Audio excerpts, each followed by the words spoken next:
Do do do, theme song. Do do do, I'm broke so this is my theme song. Do do do, just imagine this is an awesome theme song. Do do, theme song. Left of the box.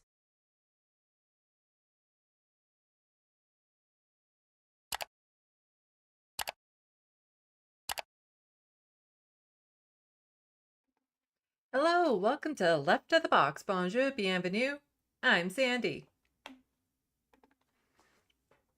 I don't want to spend too much time in the preamble today because at 8 p.m., so just in 2 hours, just under 2 hours, Dan from the web is going to be in a call-in show with the letter hack, and I want to call in.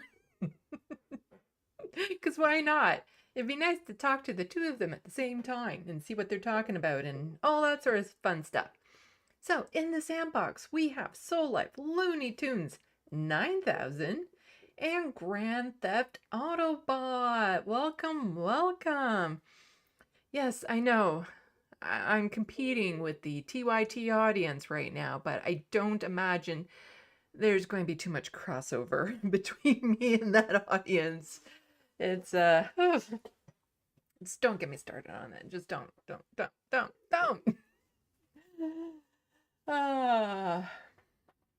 Question for those of you who are already in the Sandbox, because part of the reason why I do this preamble anyway is to give people time to show up before I actually launch into the news, and that's why I get a little chatty. But for those of you who are already in the Sandbox, my last live stream, I spent a long time talking about TYT and their segment that they did. Their very misleading segment that they did on an article.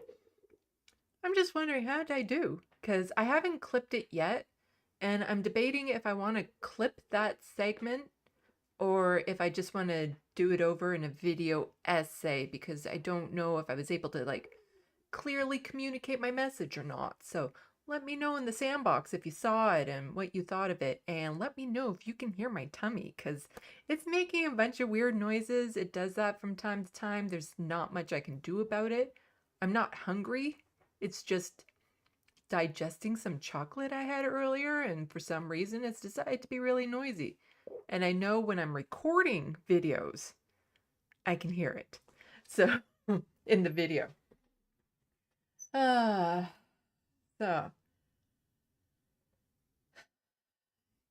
Yes, tonight at 8 p.m. on the letter hack, Dan from the web will be there for a call-in show. So that should be lots of fun to watch.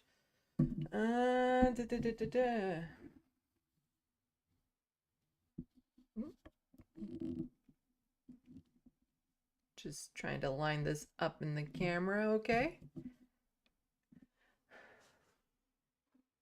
Looney Tunes 9000, a 5-hour show. You did good. Well, thank you.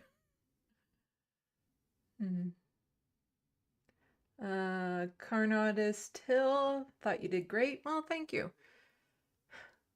Yeah, I still have to, like, if I clip it, I still have to go through it and, like, edit out gaps and things of that sort, because I have a bad habit of, when I'm live streaming, of just pausing like that and adding gaps. It's my way of trying not to do too many ums and ers, so I just won't say anything. And so I could be like mid-sentence and then it's like I stopped and it's like I'm buffering almost before I start the sentence, and I'll pick up the sentence like there's just this gap in there, but it's like if you cut it out, there's no hint, like it's the sentence is just completely ongoing. Anyway, I'm rambling. Yes, and welcome Con Artist Hill.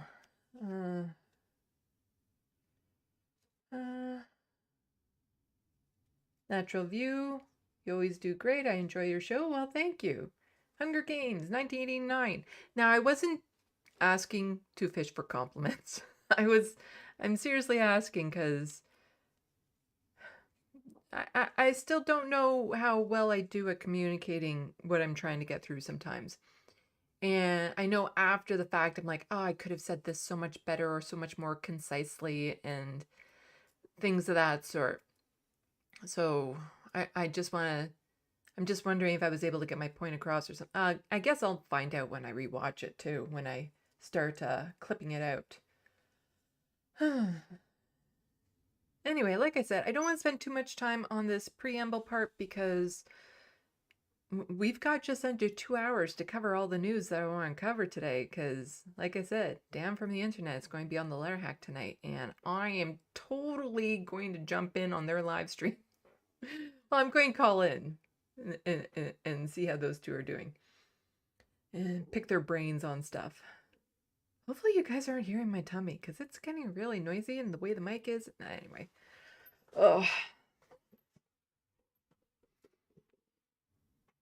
Did you hear it? It's making so much noise. Oh, I don't know how to make it stop either. Let's see. A little while ago, I was mentioning that Canada has let in a lot of refugees from Syria, from the Ukraine. So from Syria, since the beginning of their civil war, it's been over 75,000 people. From the Ukraine, like almost 1 million emergency temporary visas were approved. Over 200,000 people have taken them up on that offer. And then our wonderful liberal government is like, you know what? Aren't we so benevolent? We're actually going to offer some of these temporary emergency visas to the people in Gaza. A full 1,000. Uh-huh. Mm-hmm. But they said the cap would be flexible. Well, just wanted to give you a little bit more on that right now, because so far, as of this moment, not a single person has been able to get out. So of that 1,000, not a single person has made it out of Gaza. There we go. And this is from CTV News. More families will be allowed to apply to come to Canada from Gaza. Yeah, more than the 1,000 people can apply now. Like, are the people who are applying, like, it's just... Immigration Minister Mark Miller says Canada will allow more people trapped in Gaza who have extended family members. Oh, okay, I get it. Extended family members. So there's already that prerequisite in place in Canada to apply for temporary refuge. He admits the move is cold comfort. You see, the refugees from Syria, from the Ukraine, they didn't need to have that first requirement there, that they had to have extended family members who were already here in Canada. The government launched a family reunification program in January that offers temporary, see, that's temporary because, you know, once the assault is over in Gaza, they want to send them back to the rubble. There's nothing, there'll be nothing to send them back to. Saying that they're going to give them temporary refuge is kind of, what was that? Cold comfort. January that offers temporary refuge to parents, grandparents, siblings, and grandchildren of Canadian citizens and permanent residents. So if you're lucky enough to already have a family member that's a Canadian citizen or a permanent resident, then you can apply. Immigration, refugees, and citizens... I'll start that sentence over again. Immigration, Refugees, and Citizenship Canada initially said that it would only consider 1,000 applications for the program. Miller says the government is increasing the number of people that will be eligible to come out of Gaza. But none of those whose names have been put forward by the Canadian government has so far been able to cross the tightly controlled border. Funny that.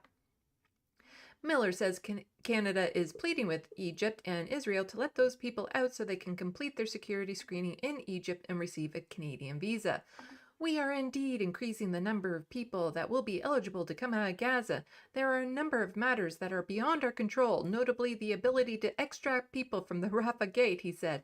You know, if only Canada had an ally in that area, one where we have like close ties to, that maybe we could talk to them and see about opening up their border. Like, if only Israel would open up their borders to allow these citizens out, as opposed to just relying on this one border opening to Egypt, which is just probably swamped with people, where people are having to bribe their way out of. Like, if only Israel could be like, you know what? Okay, so these Canadian citizens, these Canadian people, or the ones that can get this Canadian visa, we'll let them through the Israel border. Why not? Yeah. Why not?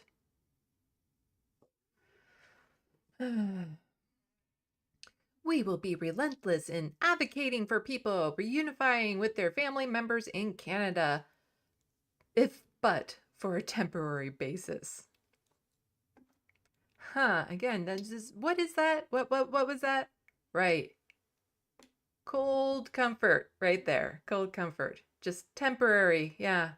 We're temporarily going to let you come over to this country and be reunified with your family and live in peace and security for a little bit. But then, once the Gaza Strip has been completely obliterated, we're going to send you back to rubble. That is cold. That is cold. As of March 4th, 986 applications have been accepted into processing.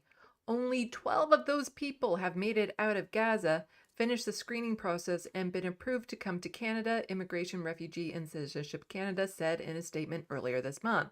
Immigration lawyers and family members have warned that dozens more people are in limbo and unclear on whether they are still eligible for the program after making it across to Egypt by other means, including paying private companies to negotiate their exit with Israel and Egyptian officials. Cold comfort indeed. Canada could do something else. Like, we could actually apply pressure to make it so they don't have to flee Gaza. That they can stay there because they're not going to get bombed, and make sure that all the supplies and food and medication can get there so that they're safe where they're at, as opposed to having them hopefully be one of the 1,000 people that will be granted this emergency visa for a temporary basis. But yeah, they're going to raise the cap on that. Better get to it, while there's still people there to come out.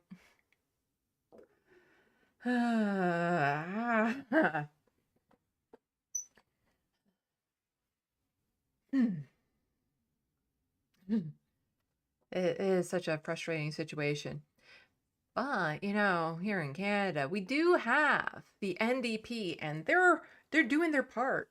I mentioned in the last stream that they were going to be presenting a motion last Monday about the situation over there between Israel and the Palestinians.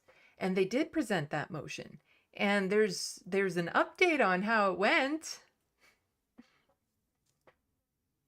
It went. Some of it passed, kind of, sort of, maybe. Let's get into it.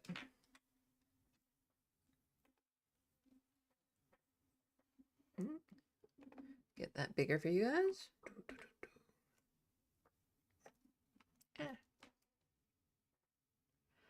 So Mike Morris is a Green MP, and he's one of the good Greens. He's often very outspoken. I've actually interviewed him on my channel. I hope to have him on again sometime. And he's been very outspoken about this issue. So he says catastrophic hunger in Gaza has reached 1.1 million. Over 30,000 Palestinians have been killed. The federal government must align its actions with its calls for a ceasefire. A motion being debated today in Parliament would do exactly this. It's one that I'm proud to support. And let's see what he has to say on that. Thank you, Mr. Speaker. At a time when the number of people facing catastrophic hunger in the Gaza Strip is now 1.1 million people, at a time when the International Court of Justice has already ruled for the State of Israel to take 6 immediate steps to avoid acts of genocide, today's motion from the NDP is a critical one to compel this government to align their actions with their so-called calls for a ceasefire. It's why Greens have long supported the calls in today's motion. I applaud the member for Edmonton Strathcona for her courage in bringing it to the floor of this House. And I wonder if she could further comment on how important it is that we move in this critical moment to have Canada take steps to align its calls with that which the ICJ and others around the world have already called for. The honourable member for Edmonton Strathcona. Thank you very much, Mr. Speaker, and I want to thank my colleague. I know he has long spoken in this House about the... So Heather McPherson here, she is the NDP MP who put forth the motion. Need for peace in the Middle East and for the rights of Israeli and Palestinian people. This moment in time is pivotal. It's vital. It's vital that we take the steps that we can now, that we work with our allies, that we signal to the international community that human rights matter, and it matters wherever those human rights are being attacked. That Palestinian human rights are not less than any other person. Yeah. That children, regardless of where those children live, children deserve to grow up. They deserve to have enough food to eat.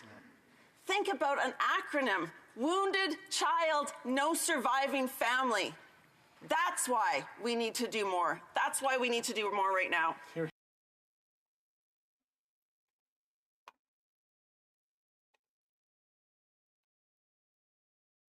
And also we have from Nikki Ashton, another NDP MP. So again, very outspoken people on the NDP. If only the Ontario NDP would get on board, because so far there's still never been an apology to Sarah Jama for speaking out against the horrors that were being committed to the Palestinians. Now, she called for a ceasefire and the NDP kicked her out of caucus, the Ontario NDP. But yeah, it'd be nice if they actually apologized to her for that. But so far, the federal NDP has members in it that are much stronger when it comes to what's happening over in Gaza. Unfortunately, it's not the entire party, but we'll get into it a little bit more. So Nikki Ashton says, shocked by Melanie Joly's constant failure of leadership. How can Canada have credibility in calling for a two-state solution when it only recognizes one state? 139 countries recognize Palestinian statehood, not Canada. The Liberals must vote yes to a state for Palestine. Here today, Liberals have the chance to stand up for peace and justice. The minister and her government keeps talking about its commitment to a two-state solution, and yet the Liberals refuse to recognize two states. 139 countries recognize the state of Palestine. Canada does not. As it stands, Canada continues to deny the most fundamental right of self-determination of the Palestinian people. When is Canada going to back up its commitment, its supposed commitment to a two-state solution by recognizing a state of Palestine? Will the Liberals support this motion and finally recognize the state of Palestine? L'honorable ministre des Affaires étrangères. Thank you, Mr. Speaker. I would like to remind my colleague that, of course, we always stand for justice and peace in this world. That is our foreign policy. That's what we do every day. Of course, when it comes to the Israel-Hamas issue, we believe in a two-state solution. Might just be the accent, but that came across as so fake. We believe in a two-state solution. Oh, of course. You know, I made the joke in a little, I have it in a short on my YouTube channel because I made the joke when somebody was asking me if I was sarcastic or if I was being sarcastic, and I sarcastically said that's just the way Canadians speak. You know, there's a certain amount of truth in that, I guess, that it is just the way we speak, that it's not necessarily intended to be sarcastic, because quite honestly, almost everything Melanie says comes across as being sarcastic. We believe that we are, after this war, closer than ever to a two-state solution. Why? Because coming back from the region, what I heard is that many Arab countries would be interested in normalization of diplomatic relations with Israel. That many Arab countries against Iran want to make sure that Israel and the region is safe. And we believe in that. And it is in the interest of the government of Canada in general. I'm talking with my hands to deflect from the words coming out of my mouth. is kind of the vibe that I'm getting, you know. I don't want you to hear the words coming out of my mouth, so I'm wanting you to watch my hands as I speak, because I am just performative for all of you, because we don't believe everything that we're just telling you right now. To make sure that that's the case. But this normalization, this security architecture for the region must come also with the recognition of the state of Palestine. We must be doing the two together. This is sound foreign policy, and this is also what our closest allies in the world will continue to do, and Canada will be leading that conversation. Hunger Games, 1989. No, that is not a Minnesotan accent. That is a slight Quebecois accent. So I don't know. How do Minnesotans speak French? Is their French very good?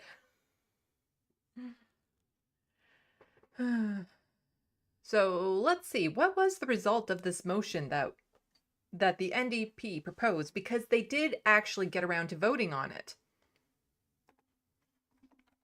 So from Press Progress, a good online magazine for Canadian stuff that is progressive leaning.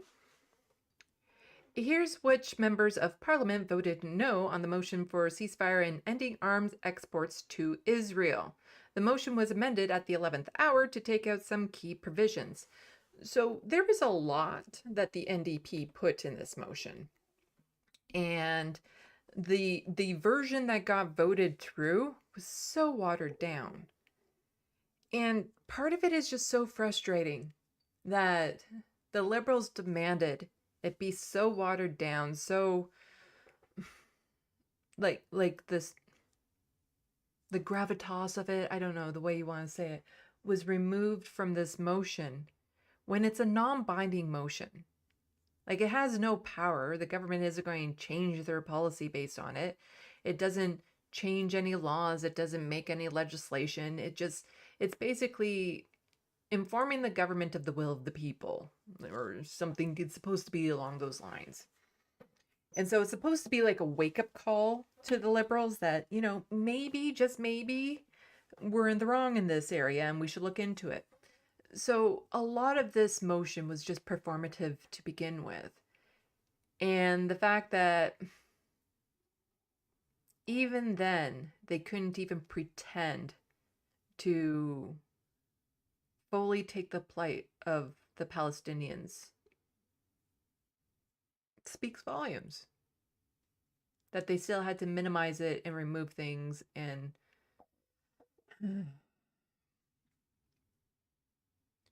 that even in their performative of politics, they still couldn't do a performance where they treat Palestinians as equal to Israelis. Canada's Parliament voted to successfully pass a motion calling for ceasefire and an end to the arms exports to Israel on Monday.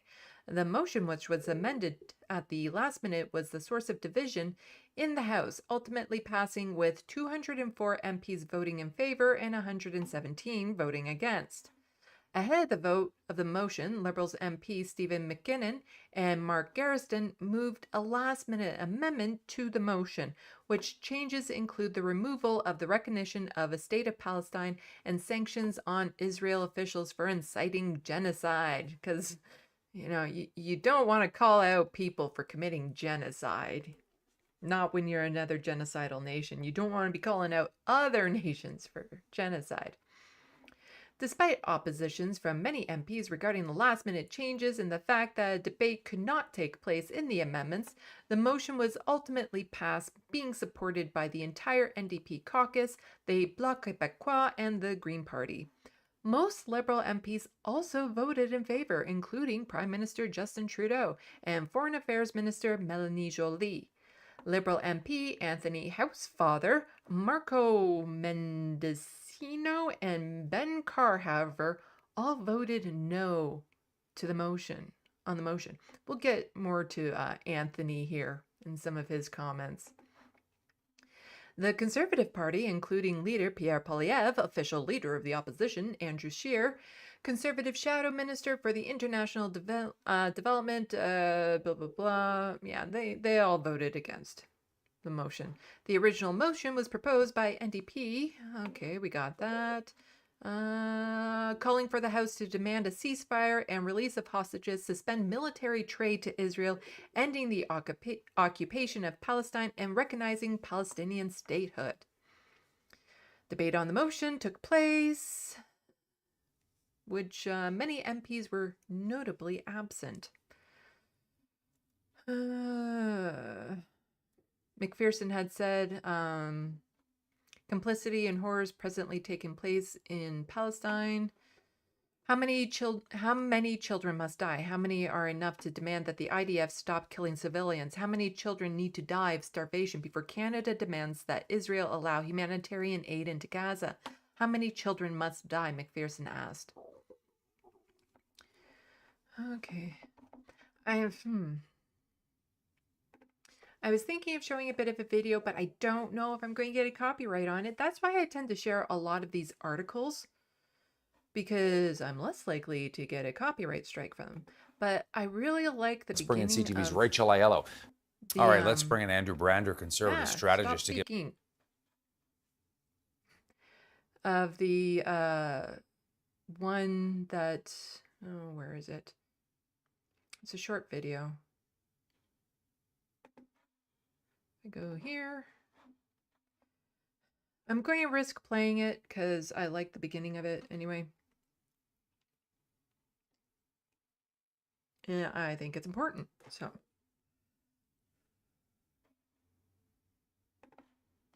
It's non-binding. It doesn't create law. It doesn't dictate government policy, but it's an expression. Shut up. Okay, let's back that up and get into the proper screen. There we go. So hopefully I don't get any issues playing this video, but I thought it was important to show this. In the studio now for a recap of what's going on in all levels of government, starting with the federal stuff. Scott, a drastically different motion passed at the House of Commons last night. Very different than what the NDP was pushing for, which was recognition of a Palestinian state. Yeah, yesterday was a really wild day in the House of Commons, and they have these things called opposition motions. Opposition gets to take control of the day in the House of Commons, puts forward a motion. It's non-binding. It doesn't create law. It doesn't dictate government policy, but it's an expression of will from all the elected members of Parliament. And, you know, they wanted to recognize the state of Palestine. They wanted to sever all trade with Israel as a way of cutting. So here you can see, even in this close, like,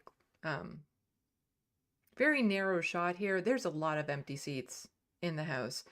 Some of the MPs, as you could see from Nikki Ashton, were actually calling in, but this is, yeah, the enthusiasm for this vote was very disappointing. Cutting off the ability of Israel to continue to bomb Gaza and so on and so forth. And the government, for the entire day, refused to say where it stood on the motion. So they're giving speeches but not declaring their position. They're working behind the scenes, massive numbers of amendments. Now, in the end, I think the government's sort of patting itself on the back saying, listen, we managed to navigate these shoals. We got something that was more acceptable out of the NDP. That motion passed. But everything the NDP was calling for was very acceptable. Like, we went over it in my last live stream, the things that they were calling for, and everything they called for was super reasonable. If anything, it wasn't going hard enough. And so the idea that they had to water this down so that it would be acceptable for the Liberals to vote for was just absolutely ridiculous. behind the scenes, this was a really divisive issue, really wrenching. Oh, it's divisive in front of the scenes, too. It's not just behind the scenes. for members of parliament. People feel very strongly exposed how strong the divisions are on this question of Israel and Palestine within their caucus. So 3 members voted against. Many others were very upset. And I think that even though it's an opposition day motion, the government thinks it navigated, it's going to have long, long legacy, this. It really leaves bruises. And I'll tell you this much. When I was young and got involved in politics, the Jewish vote was reliably liberal. It is gone. It is gone. And as a consequence of that motion last night, you will not find... I wouldn't say that, again, that it's not polite to put all Jewish people in the same category. Like, it is just, it's not all Jewish people. It's the Zionists that are upset with the liberals actually going along with this motion. There's a lot of Jewish people I know who are very outspoken over what's happening to the Palestinians. So to lump all Jewish people and say that all Jewish people are upset about this,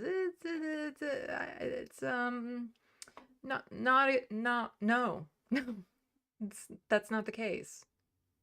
Hardly any Jewish voters casting their ballot for the Liberals in this next election. So this thing's going to leave some scars. Okay, so was this a big...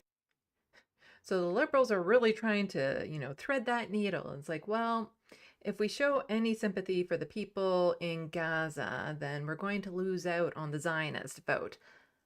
But if we keep on catering to the Zionists, then we're going to lose out on the people who are against genocide vote.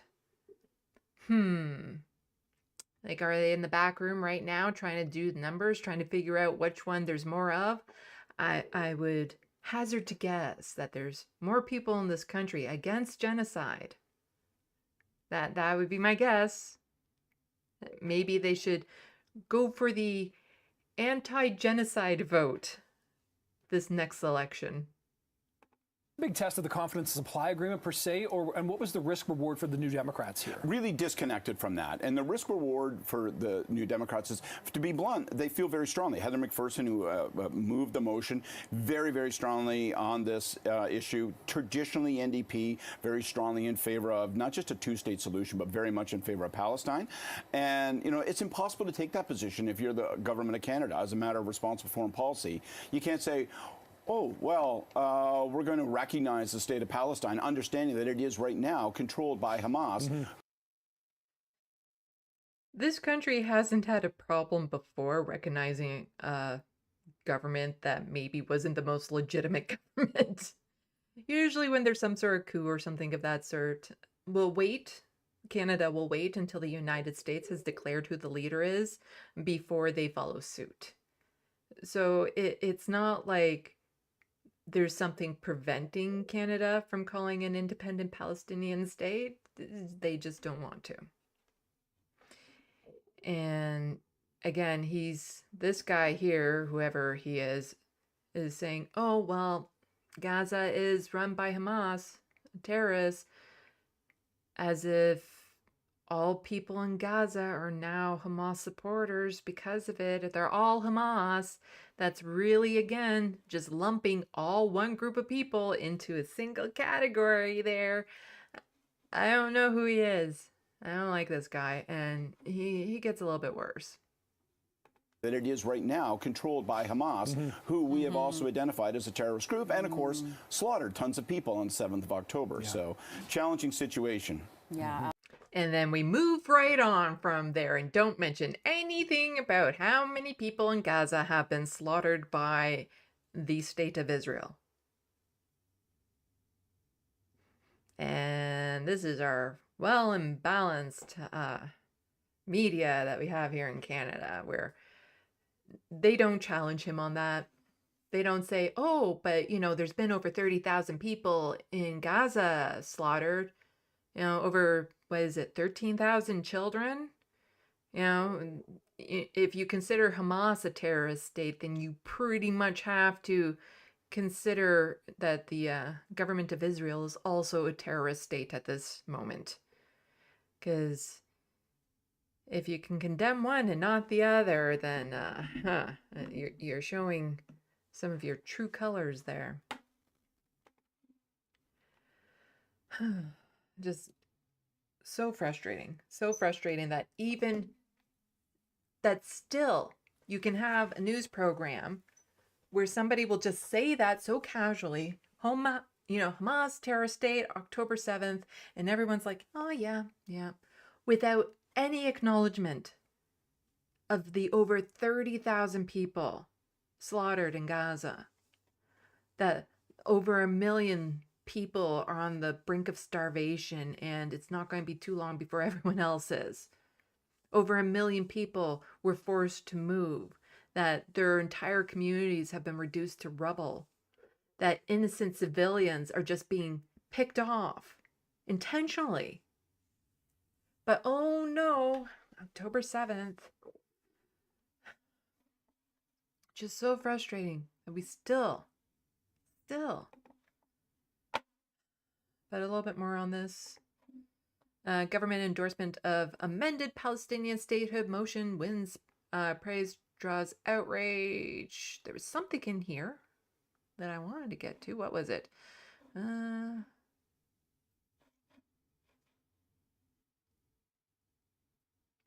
The Liberal government's last-minute endorsement of amended NDP motion on Palestinian statehood is being welcomed by the country's Muslim advocacy group and derided by Jewish voices who say Ottawa has subcontracted its foreign policy to anti-Israel radicals.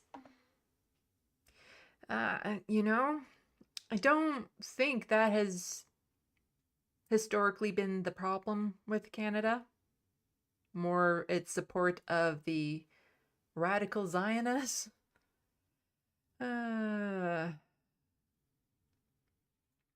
What was it? I think there was something in here that I wanted to get to.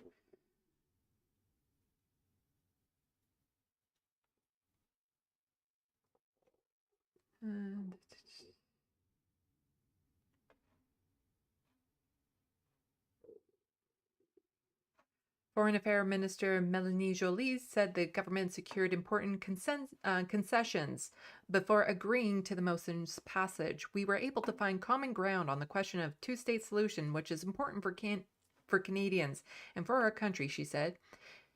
NDP leader Jagmeet Singh, we'll get back to him in a moment, said Palestinians are suffering on a massive scale in Gaza, and the entire population of the territory is on the brink of starvation. We should do something about that. We really should.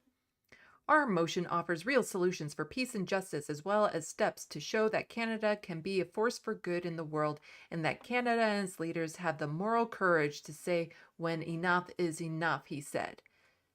Keep in mind, again, this is a non-binding motion. Israel launched an offensive in Gaza Strip following Hamas-led attack October 7th. Surprise Hamas assault. 1,200 people were left killed. Do they? Okay. They do mention it, at least in the next sentence or the next paragraph. Gaza health officials said that as of last week, Israel's military campaign has killed more than 31,000 people and displaced nearly 2 million. At least the article mentions that.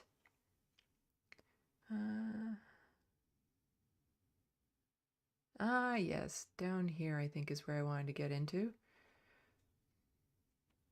So, motion rewards Hamas, says Liberal MP.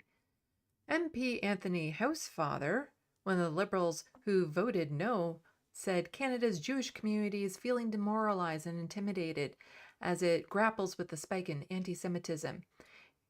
Whenever you see a stat for anti-Semitism in this country, it's a bit difficult right now because there has been a rise in anti-Semitism in this country, no doubt about it. However, the spike isn't nearly as big as the stats will say, because the stats now include things like people spray painting Free Palestine from the river to the sea. Like, all of that is now considered anti-Semitic. So people just standing up for Palestinians can get lumped in with that, which caused the spike to go up even higher. So there has been a rise in anti-Semitism, and that should be addressed. But it's difficult when some people want to point at what the stats are saying and look, and it's like, oh wow, look at that, when it's been artificially inflated just from people who are acting in pro-Palestinians that aren't being anti-Semitic. They're being, anti-IDF, Israel government destroying Palestinians. That's what they're anti. In a speech to the Commons, House Father said the motion rewards Hamas because it creates a false equivalency between the State of Israel and the terrorist organization Hamas. No, not that. Well, I guess you could say that there is a false equivalency between the two because, Hamas is just a ragtag terrorist group that did a horrendous attack, whereas the State of Israel is an organized government with a massive military and support from countries and nations around the world and has killed so many more people in a targeted campaign of destroying buildings and hospitals and churches and mosques and universities and targeting reporters and their families and medical ambulances and all. So there is a false equivalency between the two, and Israel's not looking good. Canada should be standing with Israel. Canada should be defending the right of Israel to fight back against terrorist organizations. We should not be passing motions that make a terrorist organization equivalent to a democratic state, he said. Israel is far from a democratic state. They're an apartheid state. The amended motion passed by the Commons does describe Hamas as a listed terrorist organization.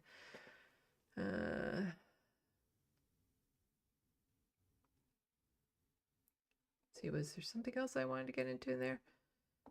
Well, there is still a little bit more.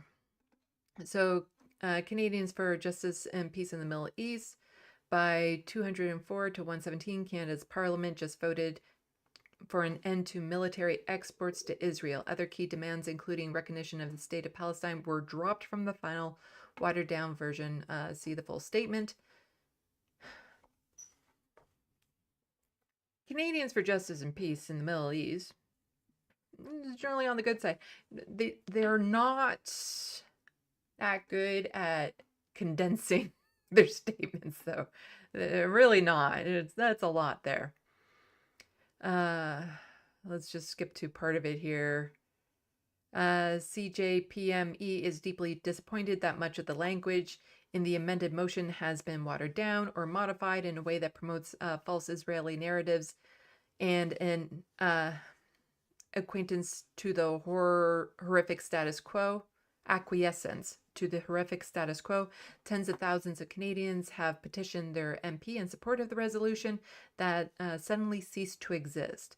The watering down of the NDP resolution weakens the significance of Parliament's votes, even if a major concession forced the Liberals government to ensure its passage. While the final motion adopted by Parliament no longer called for the total suspension of all trade in military goods and technology with Israel, it called on Canada to cease further authorization and transfer to arms exports to Israel to ensure compliance with Canada's arms export regime. So you're going to hear things like, okay, so we're going to end this.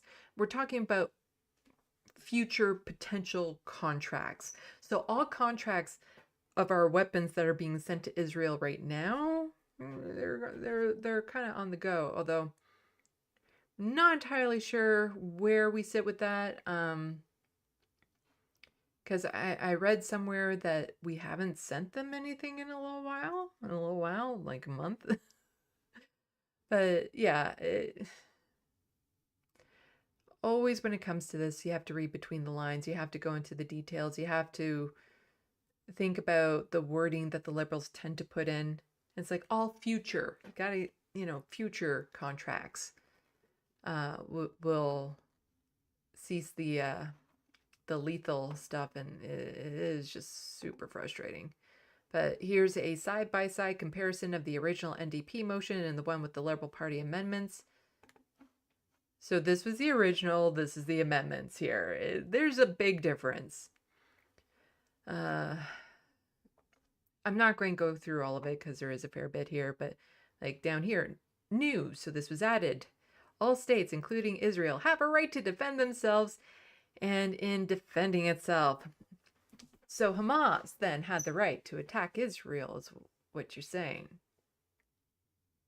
Or is it just Israel is allowed to bombard the Gaza Strip with bombs and things of that sort? But if Hamas, after an occupation that's been going on for decades and the way that the Palestinians have been treated for decades, if they fight back, then they're not defending themselves. They're just terrorists.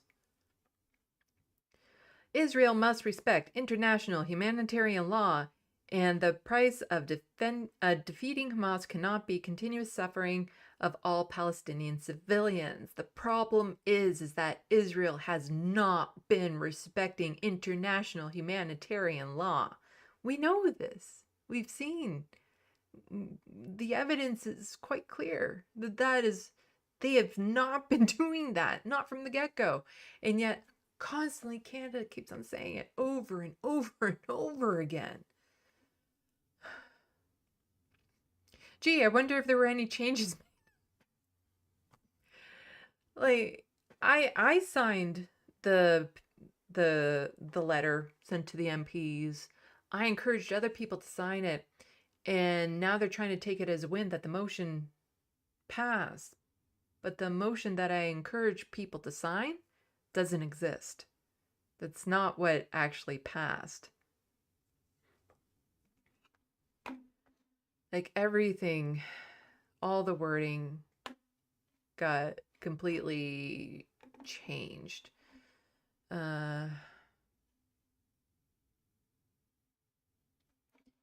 So a bit of the breakdown. Again, we're not going to go through all of this. In the preamble, there are two significant changes. One is including that Israel has a right to defend itself, despite this being thoroughly debunked by South Africa in its case that the ICJ ruled in favor of.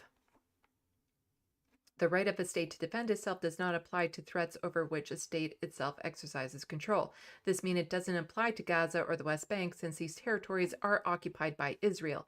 Gaza has also been subjected to illegal blockade since 2007. The other edits changing forcible transfer of land in the West Bank to reports of communities being forcibly removed. Why are the Liberals so hesitant to say land is being transferred in the West Bank?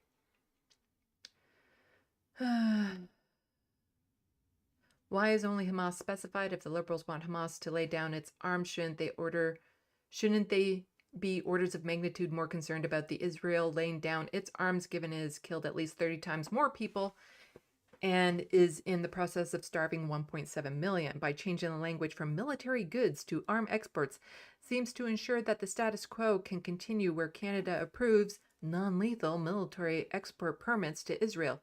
Why are any military goods being exported to a state guilty of plausible genocide? Pretty trivial. It does suggest that the additional government's reforms and accountability are required at the UN. We already know that at least some of Israel claims that UNRWA employees affiliated. Okay, we've been over that.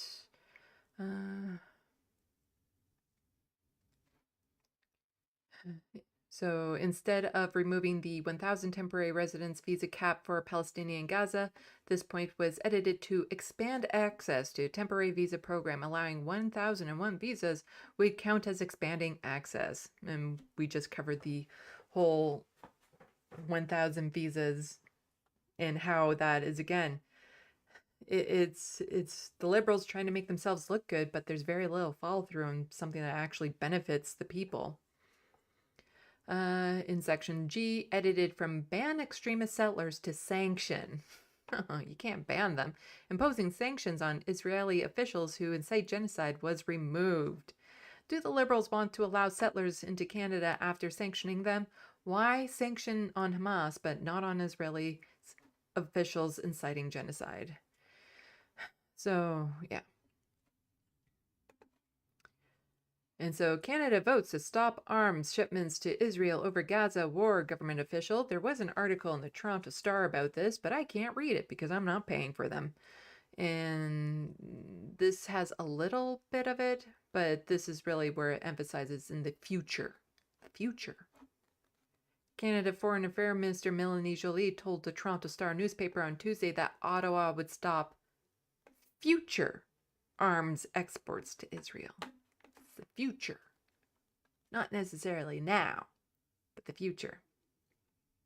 And the foreign minister for Israel says that it was regrettable that Canada government is taking a step that undermines Israel's right to defend itself, right to self-defense. History will judge Canada's current actions harshly. I hope so. Not in the way that he thinks, but I really hope that history looks back at Canada and calls out what this government did and didn't do when it came to this. So, more from Anthony House, father. This is an interesting word clip.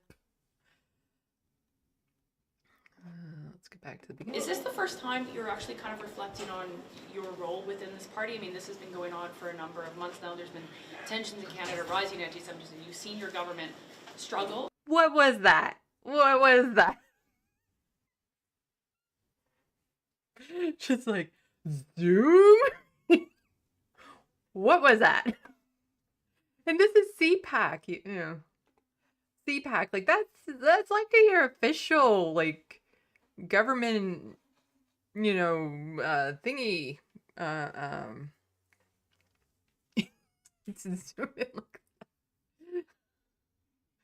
I just like, somebody said this so that he could readjust his shit-eating grin.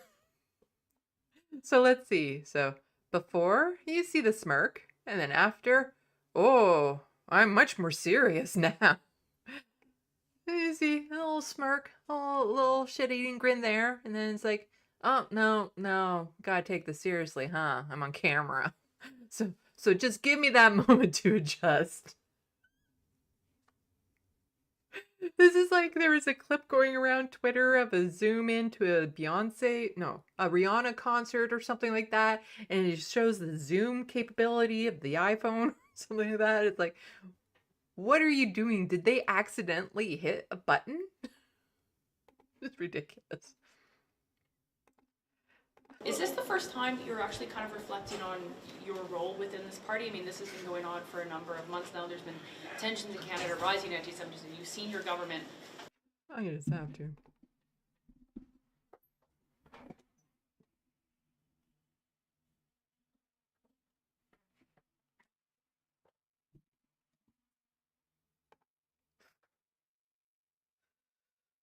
Struggle to sometimes. Anyway, yeah, he said something really moronic here, so let's get to that. You know, come up with a position that satisfies everybody, and you've kind of been at the forefront of this. But is it the first time you're actually kind of reflecting on your future here? I think it's the first time in my parliamentary career that I've had a reflection like this, where I truly felt last night that a line had been crossed when my party members got up. So this guy is in the Liberal Party, and, you know, considering all the things that this country has done for him to now be like, I think they crossed the line here.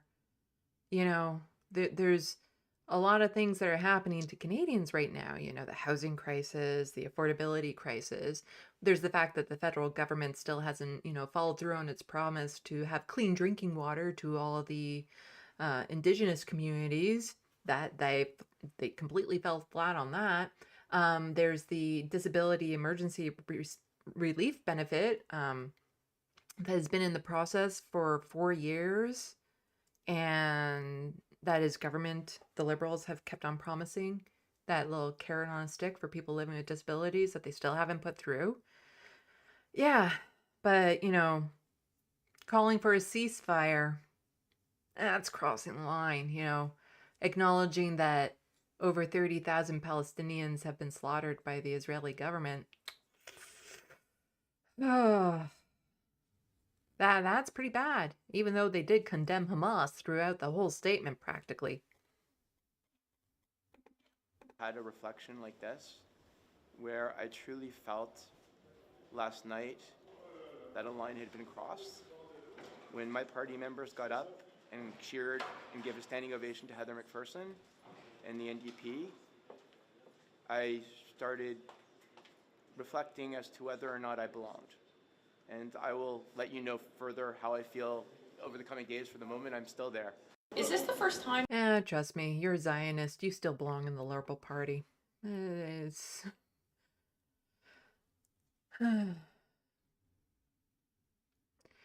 And then we gotta get to Jagmeet Singh. Jagmeet Singh is the leader of the federal NDP, and, you know, members within the NDP, like Heather McPherson and Nikki Ashton, have been very outspoken on this issue and have made some really good statements. Where has Jagmeet been on this? Like, I've pointed out before that when there was that one protest that went by the one hospital, Mount Sinai Hospital, and how a whole bunch of leaders were accusing them of terrorizing a Jewish hospital and stuff, Jagmeet Singh was right in on that, saying, how dare they do this, and condemned the protest and all that sort of stuff. So he's been pretty weak on this. So I'm just going to read the tweet first. And so he tweeted out, breaking: the vote is in, and we have forced the Liberals to stop selling arms to the Israeli government, support the ICC and the ICJ, place sanctions on extremist settlers, and much more. Every single Conservative MP and some Liberals tried to block it. They failed. Now, the reason why I'm reading this tweet before I show you is this. Readers added context they thought people might want to know. The motion in question does not force the Liberals to do anything. According to the House of Commons procedure, motions are non-binding. A resolution of the House is a declaration of opinion or purpose. It does not require that any action be taken, nor is it binding. Jagmeet is such an embarrassment. As a leader, really? And to celebrate this, because we didn't, again, they didn't force the Liberals to do anything in this non-binding motion.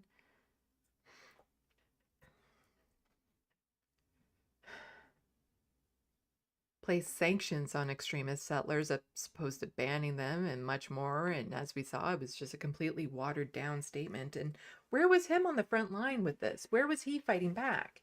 You know, speaking out. Where is his powerful statements on the House floor? I really, really wish that there had been a leadership challenge this round, that they had voted for that. It is so disappointing. Like, that is embarrassing. That is really embarrassing for him to tweet that out. Anyway, let's go to the Sandbox.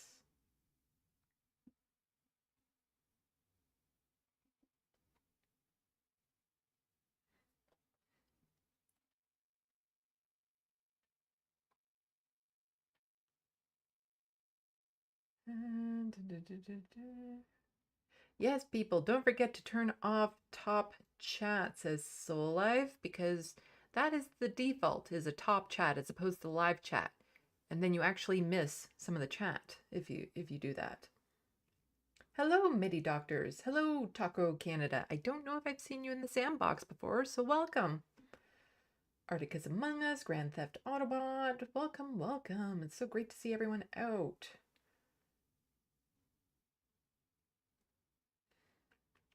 Let's see.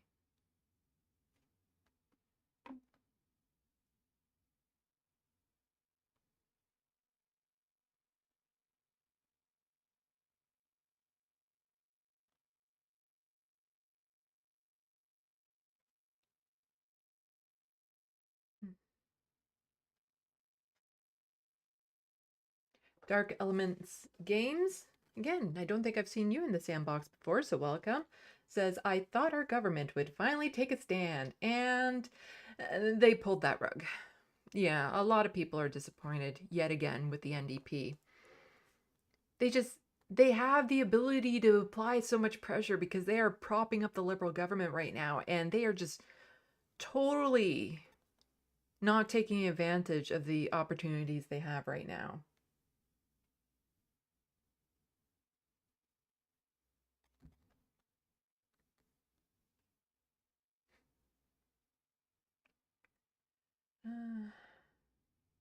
Vanessa says there are 1.5 million people in Rafah. All of Gaza has approximately 2.2 million.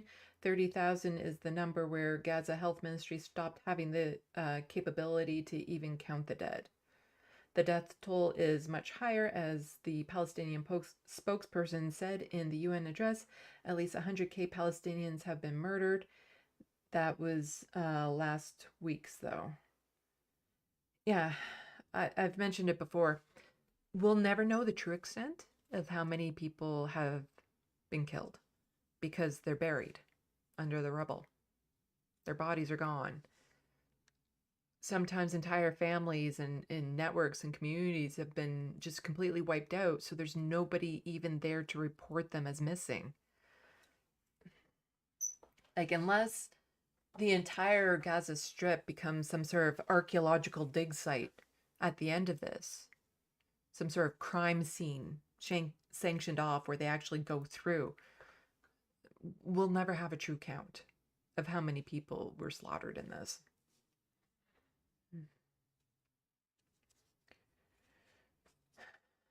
And yeah, with the famine happening now, it is just so horrific what is happening there.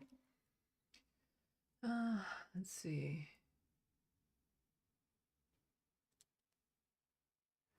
I get into some of the Doug Ford shenanigans. There's some queer news to get to. Let's see, how are we for time? Okay. And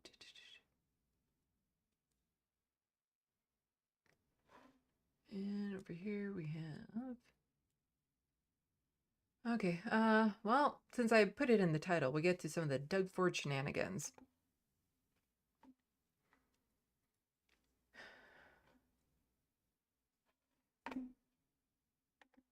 So from Dr. Jill Andrew, she is an Ontario NDP member, says yesterday Ford's Conservative voted down our motion that would have given 2 million Ontarians access to a family doctor. We'll keep fighting.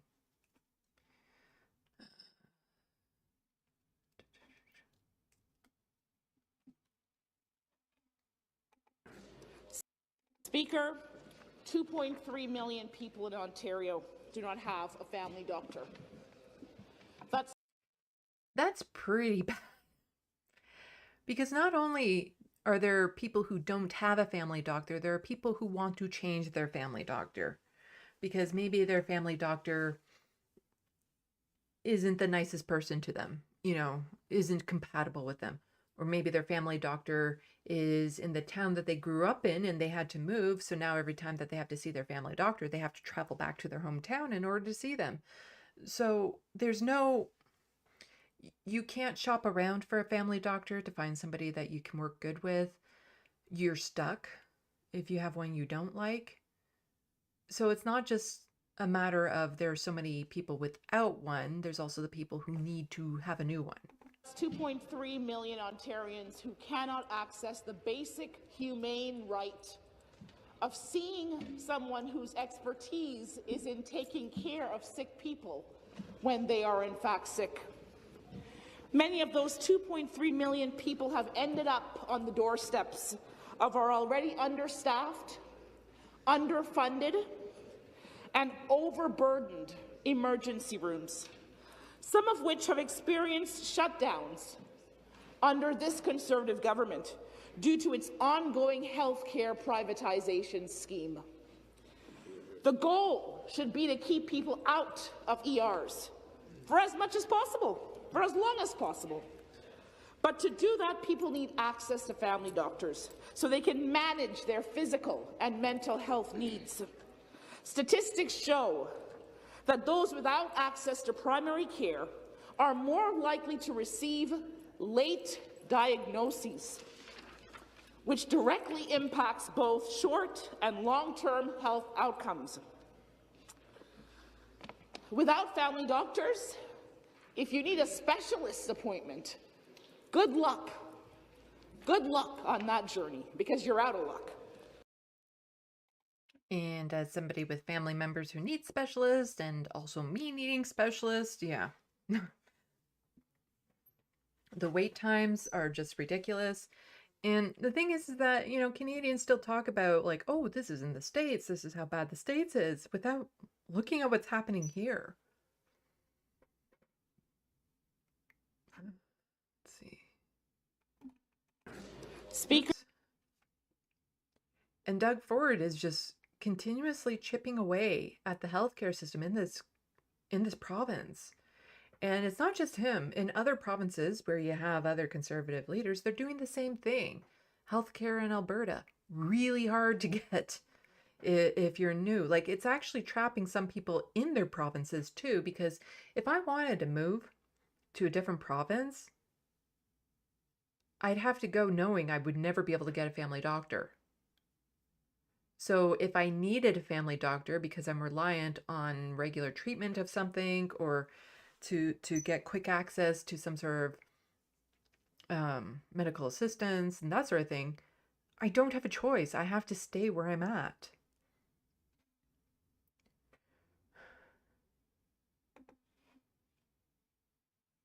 So apparently, Doug Ford responds to CBC Toronto reporting on Shoppers Drug Mart pressuring pharmacies to hit MedCheck quotas. If you're telling me the pharmacies do MedChecks, which they don't have to do, then they're in deep trouble.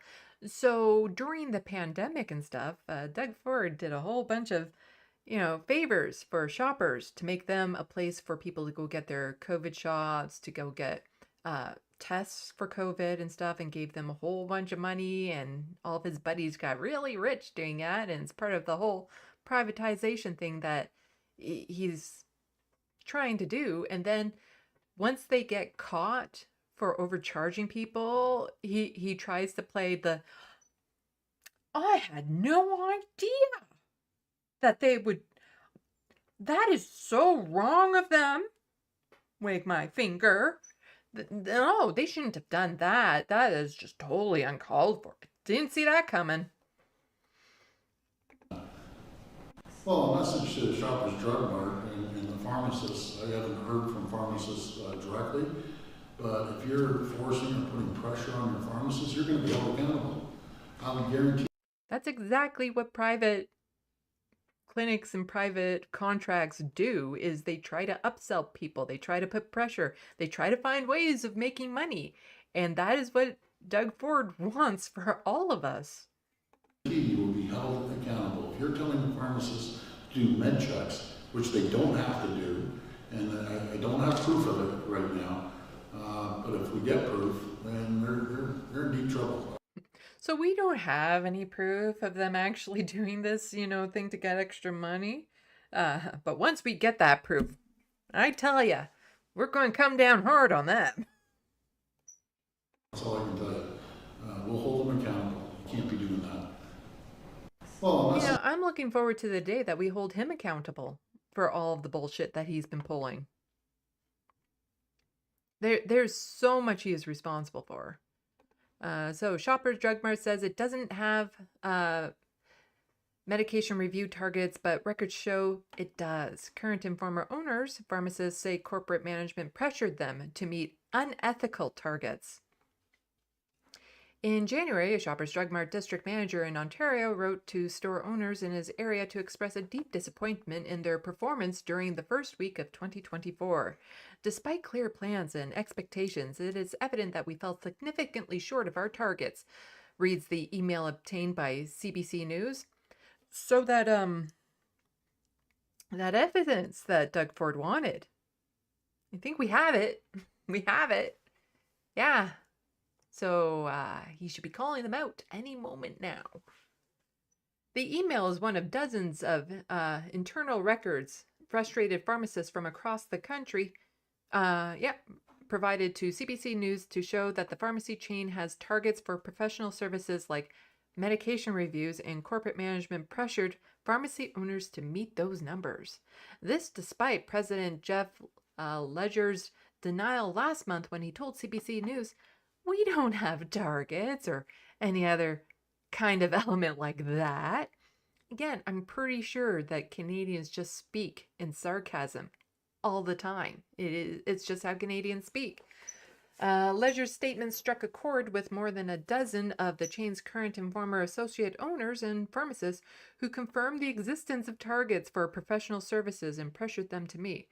It was really disturbing to us, associate owners, to hear from the president, said Philip, a pharmacist and associate store owner with Shoppers Drug Mart.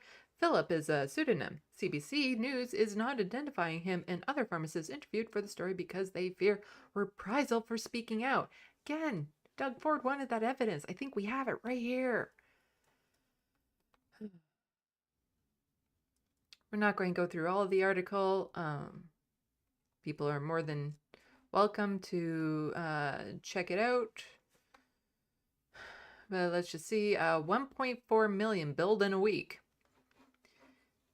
Yeah, and keep in mind that Canada is about the 10th the size of the United States, so it'd be like 140 million billed in a week in American numbers, and then if you put the Canadian conversion on top of that, it's like $1 trillion that they billed in 1 week. This February, Shoppers Drug Mart pharmacies across Ontario brought in a collective almost $2 million in revenue for professional services in a single week, according to internal records.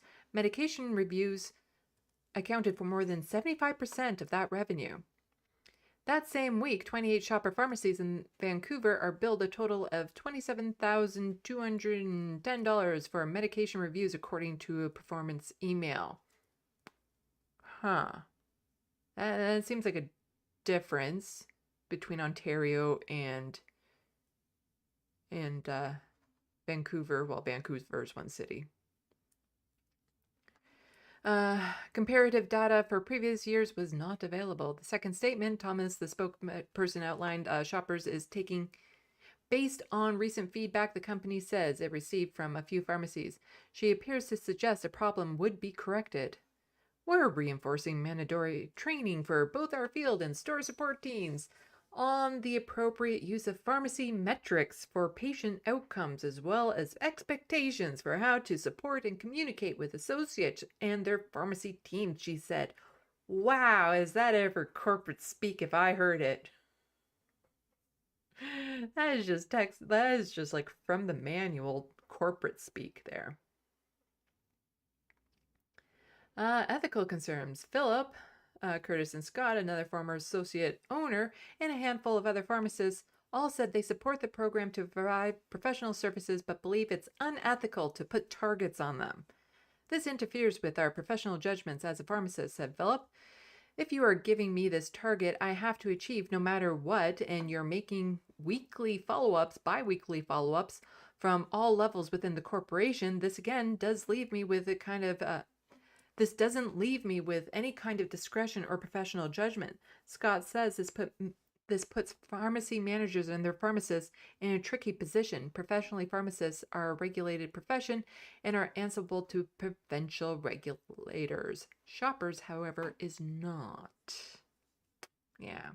So it's kind of like when, police have quotas for the amount of tickets that they're supposed to hand out and things of that sort. That usually goes haywire, and then certain groups of people get targeted, and then they start just, handing out tickets for almost nothing in order to meet targets and quotas. We don't need that in the medical system. People don't need to undergo tests that aren't actually needed, to pay for things that they don't need to pay, all that sort of stuff. It's just ridiculous. Also wanted to touch on potential constitutional challenge over Doug Ford like-minded judges controversy. I talked about this previously. Doug Ford is trying to find a way around how we get judges in this province because we actually do a decent job of electing Supreme Court judges. Well, we don't elect them, appoint them. And, our court system tends to be a lot less partisan than you would see in the United States. And that's a good thing. So what Doug Ford is trying to do is the panel that selects the nonpartisan panel that selects these judges, he's trying to put more partisan people on that panel so that he can have more like-minded judges, as in conservative. But you're not supposed to pick a judge based on like-mindedness. The Ford government could face a constitutional challenge over the Premier's efforts to appoint like-minded judges to enforce the Progressive Conservative Party tough-on-crime policies. Premier Doug Ford has faced blowback after appointing former government staffers to the Judicial Appointment Advocacy Committee to make recommendations for Ontario Court Justice judges who oversee criminal and family and child welfare cases. On Wednesday, Ford quadrupled down on his comments that suggest his government was seeking more conservative-leaning judges to appoint to the Ontario courtrooms, comments that have caused alarm within the province's legal community. The system is just too political, too partisan, too cabinet-controlled to be constitutional, says Duff with Democracy Watch. It violates the Charter of Right to Impartial and Independent Courts and the constitutional principle of judicial independence.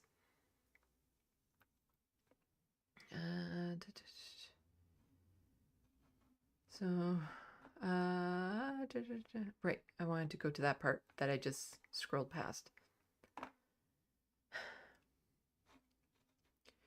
So, this person pointed to Section 11 of the Canadian Charters of Rights and Freedoms, which enshrines the right of an accused in a criminal case. Any person charged with an offense has the right to be presumed innocent until proven guilty according to law in a fair and public hearing by independent and impartial tribunal. The charter reads, he believes Ford's comments are clear evidence that the government is interfering with charter rights. Because if you're trying to appoint like-minded judges that will help with your progressive conservative agenda, then can you really say that it's independent and impartial? So hopefully this goes through. And it's just, considering how many challenges and court cases Doug Ford himself is facing for being a corrupt piece of shit, it is just so frustrating that he gets away with as much as he gets away with. And I really hope that we see the day that he gets held accountable for this, because it just keeps on going and going and going.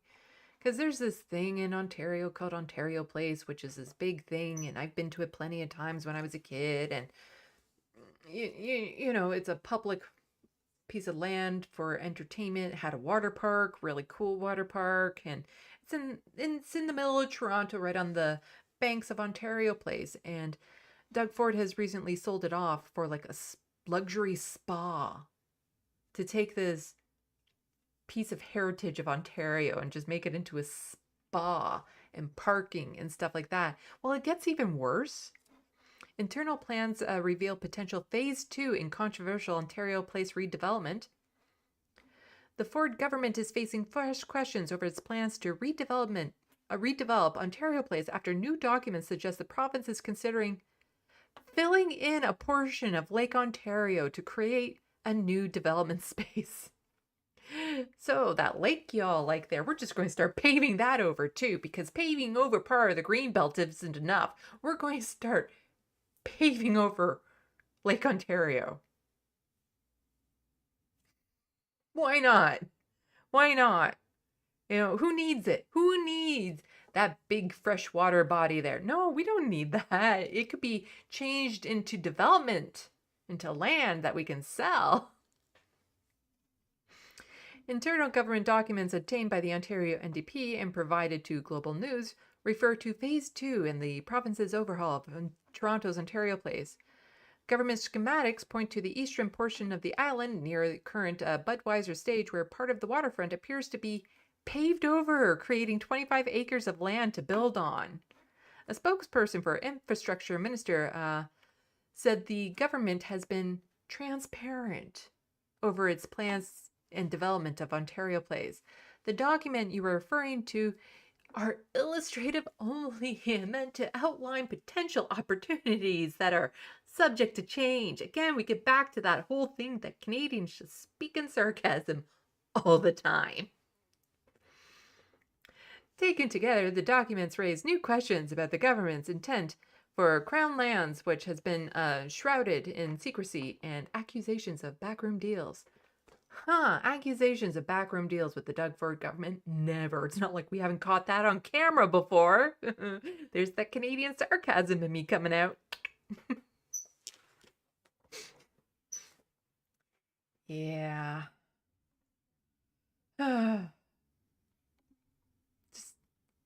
There's no end. There is no end to his corruption. And so many people are just not plugged in to what is happening. They just, he'll say something about like, oh, we're going to lower the price of beer, and all of his fan base just goes for it. Nobody looks at like long-term consequences of his actions. Nobody's looking at the bigger picture. You know, people are just so concerned in their own internal bubble that they're not thinking about their neighbors anymore. Everyone is just struggling and fighting for survival so much, just trying so hard to keep their own head above water that, you know, they can't help their neighbors. They can't look out for each other. They can't fight the bigger fight when they're barely getting by themselves. And that's the point. That's part of the point. That's what they want. That's what the conservative and the liberals want. For people to be so focused on surviving, to meeting their own needs, that they can't push back at the system that's creating that struggle in the first place. Absolutely ridiculous. Let's see, how are we for time? Like I said, I want to have a hard out today, because the letter hack is going to have Dan from the Web on at 8 p.m., which is only a half hour away. And I have like so much more news that I want to cover, but I want to keep it really tight in that. So we're going to go to the Sandbox, and I think those I'll save for another day. But let's see. There are two more things that I definitely want to get to. So we'll check the Sandbox, and then we'll get to those two stories, and then everyone, we'll all head over to the Letterhacks channel, and I am most likely going to call in, so you'll see more of me there. Let's see.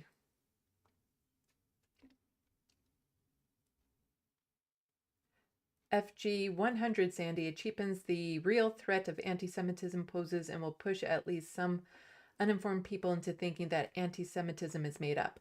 Yeah, that's part of my fear with the whole mark everything as anti-Semitic, instead of actually being concerned about the actual rise in anti-Semitism and looking out for that and treating the causes of that, as opposed to like, oh, now everyone with Kiefa is now anti-Semitic, and if you spray paint from the river to the sea, or Palestine should be free, then that's an anti-Semitic graffiti, and there is a real problem there that needs to be dealt with.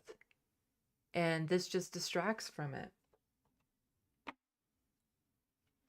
Let's see.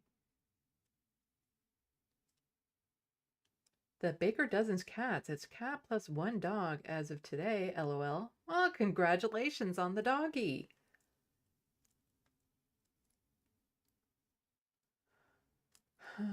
I had a dog for a very brief time. Quite tragic, actually. She ran off after I had her for not even a year. She ran off and into traffic. But I learned during that time that, yes, dogs are great, but I'm much more of a cat person. I've always been a cat person, and cats are just, they're my jam. I don't know if that's how you say it. I love cats. Cats are my creatures.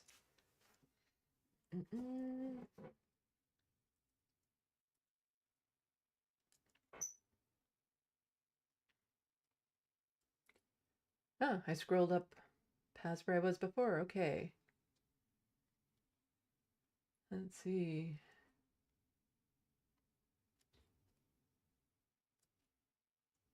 Hunger Games 1989, if not diagnosed too late, they are misdiagnosed and die early, especially Black people. Yes, that is part of the problem too without having family doctors. Like my mom, when she needs her medication renewed, she has to go to the emergency to emerge to get her medication renewed because she doesn't have a family doctor and she can't get one where she's at. Speaking of kitty cats. And so there's other conditions that need to be diagnosed. You know, if you have a mark on your skin that you're not too sure about, it could take a year before you can see a specialist. And by that time, if it is something that you should have been worried about, it's a bit late. There's preventative health care. It is health care and saves the system so much money in the long road, and it saves lives and quality of life. Okay, if you're going to come on my lap, you have to look in the camera for everyone. This one's a sweetheart. Linear. Go. Abernathy is driving me fucking insane. That cat. He's in like a terrible teenage years. I caught him in here twice, and he was this close from chewing through the cord to my webcam and the cord to these lights. He sneaks in here and he's so quiet, and then suddenly I hear the chewing. And so I saw it, and part of the coating of the wire is gone, so I've had to wrap it in electrical tape. But I could tell he's this close from completely disconnecting them. Just so frustrating. Like, I don't let him in here when I'm not in here, and then he sneaks in. So today I spent a good chunk of the day just slathering everything in lemon juice. Just so frustrating, the amount of destruction that cat has done and things that he's destroyed that I can't replace. And he's a sweetheart. I love him to pieces. He should be glad that I love cats, because if he was a human, I'd put him up for adoption. I have far less patience.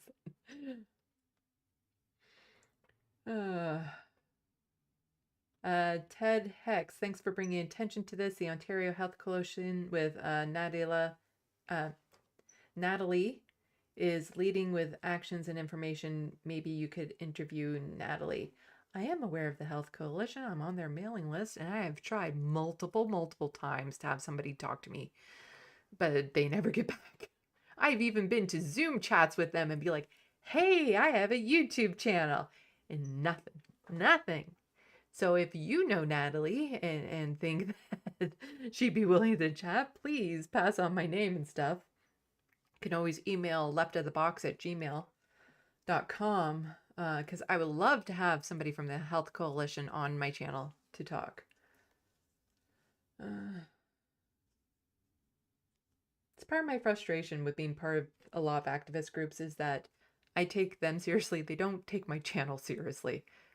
A lot of the activist organizations, though, are the people in it are older, seniors, or on the verge of being seniors, so they don't quite understand the power of social media and videos and YouTube channels and all that sort of stuff. They don't quite get that yet, which is unfortunate, because there's lots of organizations I've been involved with I would love to have people on my show about, but I ask, I reach out. I'm also really bad at networking, so maybe it's the way I do it. I think I do it professionally. I always get my friends I always bug my friends, be like, did I do this okay? And they always seem to think so. I don't know. Grant Johnson, when Trudeau was first elected, there was a big increase of people going to jail for the first year, especially when Harper stacked the courts. Conservatives are nasty and incapable of being a judge. Yeah, Grand Theft Autobot, is Doug Ford considered cartoon supervillain yet? Oh, I think so. A lot of the stuff that he does. Vanessa, privatization of everything. Soon you won't even own the underwear you wear. In fact, it already happens when you have to buy clothes on credit.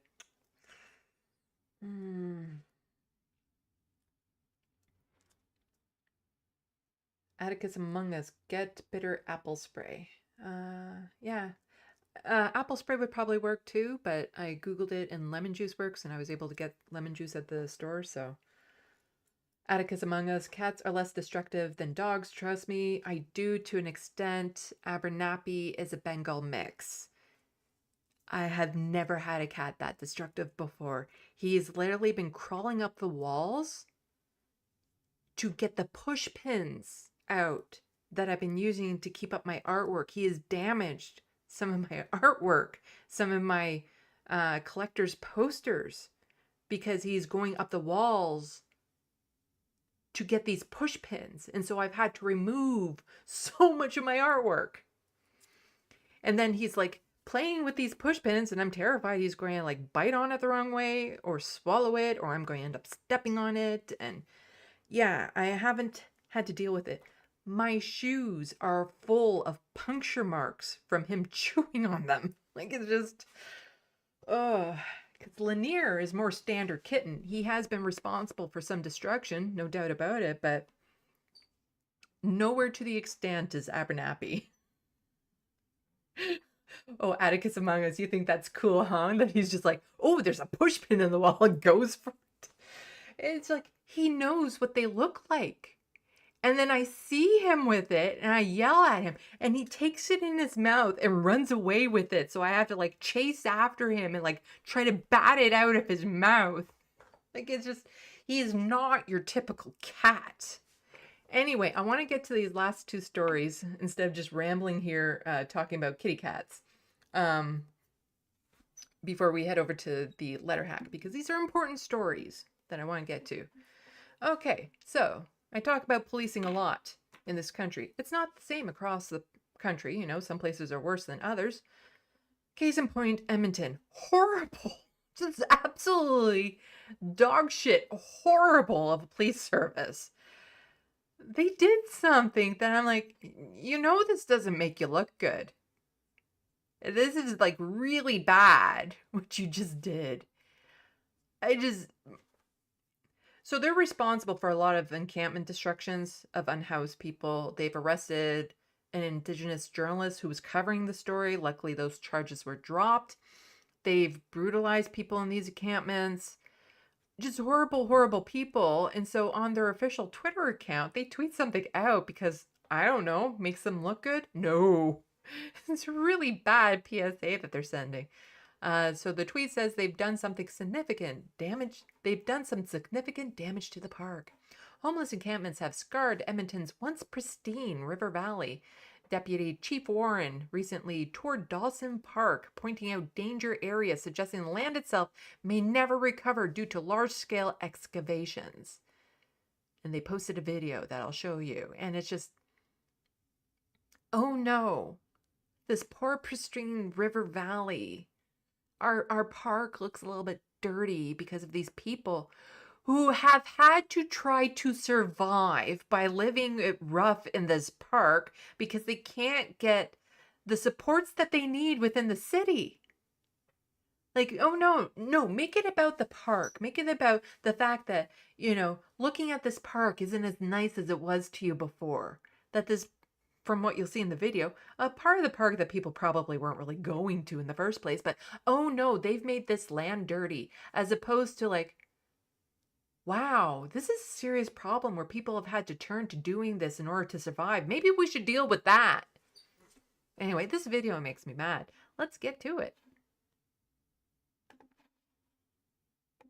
I think Edmonton likes to pride itself. We've got the, you know, world's largest or North America's largest uninterrupted park system. And there's parts of it that are becoming unusable for people. This is all along. If it's Canada's largest uninterrupted park system, then there's plenty of park to go around. I'm just saying. And again, if you don't like what unhoused people are doing in the park, why not try giving them the supports they need within the city so they don't have to resort to that? Because nobody chooses that if they have a better option. Housing encampments exist because people are picking the least worst option. That is it.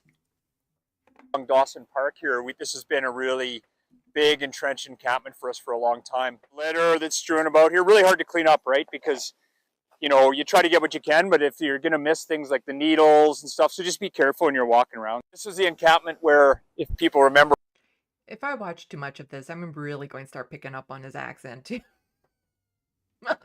I'll try to keep my Canadian accent in check. Where we took the cache of weapons out of, came out of this set of encampments through here. There's a whole series of trails and smaller encampments. Some of those are not that dangerous. I'm just saying. And some of those are actually pretty cool. I want this. I want this. It looks pretty cool.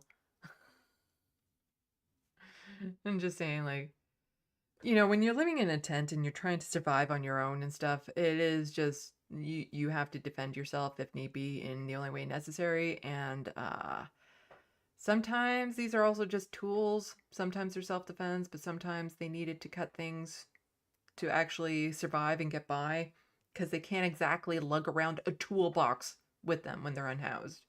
That are littered about. But you can see that even just there, like, these are almost becoming impossible to clean up. This is a spot that we've been working on for weeks, literally trying to clean up. And the thing that I noticed with this too is that this isn't on the trail. So for people just enjoying the park, it doesn't look like this is actually on a trail. It looks like you have to actually like walk into the woods in order to get there, because, you know, they're trying... People who are in these unhoused encampments, they're trying to find anywhere to go to. Places where they won't be disturbed. Places where they can, you know, set up tent for a little bit and actually have some consistency on where they go back to. They're not about to set this up right on the trail if they have an option of just going into the woods a little bit. And you can still see there's extensive amount of garbage in here. Yeah, because you know what? The problem with, one of the problems with these encampments is they don't have garbage pickup. You know, the city doesn't send a garbage truck around once every other week. I don't know. I live in an apartment building. I don't have to worry about that. But yeah, they don't get the same services as everyone else. And I guarantee you, if they stop picking up garbage in a downtown area for the businesses and stuff like that, it looked really messy really fast. And when there's been garbage strikes in the past, yeah,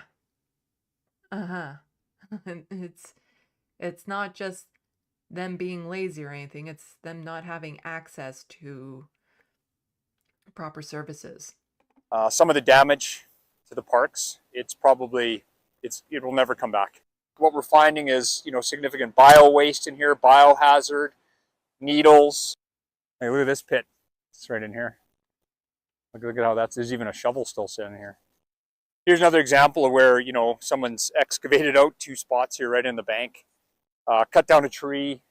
You can see there's actually been a fire there. What? There was a fire in a park in an encampment so that people could stay warm or maybe cook food? Because it's not like anyone else has never done camping in the woods before where they need a fire. I may have been to some of those when I was younger. You know, so they've done some significant damage here to this park. Yeah, so they actually had a fire. There's a chimney built right in there, hey? That's actually really resourceful. I confirm there's no city crews here today. They actually pulled the city crews out because we've had 3 people get injured. And they actually have to hire a special contractor company to come in and kind of clean this mess up. So, well, we could hire more of them if we weren't putting so much money into the police budget. Just saying, we could hire lots of people to go in and clean up that area if we, you know, maybe cut out his salary. There's residences just above this bank, you know, where, you know, obviously we had a pretty significant encampment here. So we get a lot of complaints from this neighborhood about the noise. Some of the community members themselves have had to come down. They've cleaned it up themselves, which again, pretty risky, right? They're coming down and pulling propane tanks out of these encampments. Now, are they doing that out of a sense of altruism, or are they doing that out of a sense of sabotage? You know, are they doing that because they're like, oh, we're really concerned that these people might hurt themselves with these propane tanks, and, you know, we don't want to see anyone get hurt? Or are they doing that because they want to take away their few resources that they have to stay warm and cook their food in hopes that it forces them to move? Again, instead of the city actually providing them proper supports and places to go. The risk, obviously, of falling on something, being exposed to some kind of biohazard or, you know, needles or whatever, is pretty high. So Yeah, so if it's this bad for the people that choose to go in there, just imagine what it's like having to live there. Nobody chooses that. Again, this is the least worst option. Have sympathy for the people that were forced to live there because there was nowhere else for them to go. we keep coming back. We keep finding people moving back into these sites. So I think that when people talk about the encampments, you know, just recognize that how big a picture this has become in the city. The navigation center that's been set up by the government, it gives us the opportunity to try to get people out of these kind of environments and look for the help they need.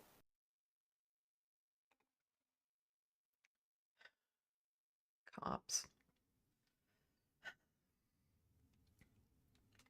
Yeah, there's nowhere for them to go. It's just so frustrating. Okay, another thing that I just wanted to touch on quickly, because it's worth mentioning, but it's not going to lead anywhere. But again, it's just the way the Canadian system works. Pierre Poilievre plans to move a non-confidence motion in Trudeau despite Liberal NDP deal.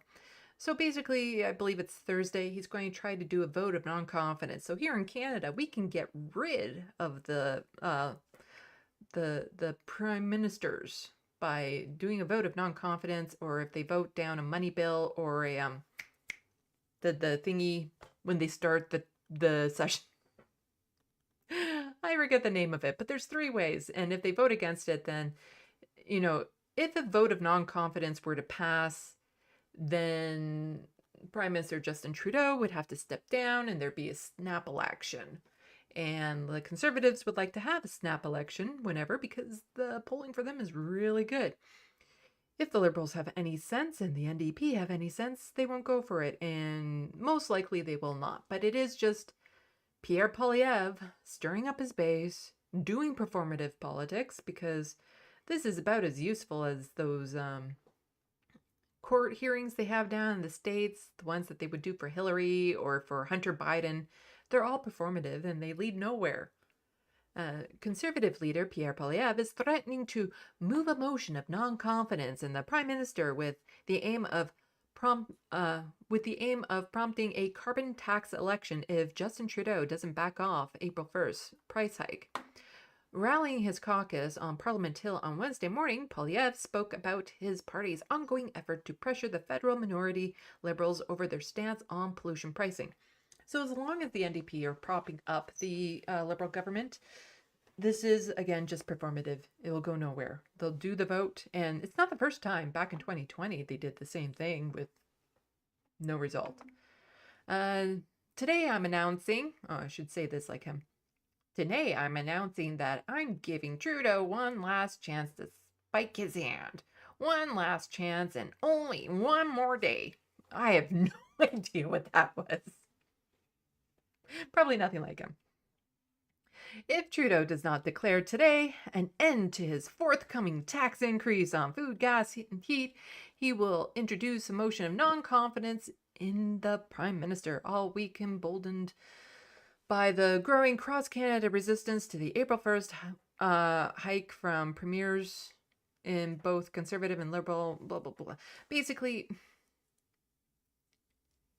this is performative. This is something, for some reason, the carbon tax is what really aggravates a lot of Conservatives and really riles them up and really gets them going and stuff, as opposed to things that actually make a big difference in their lives.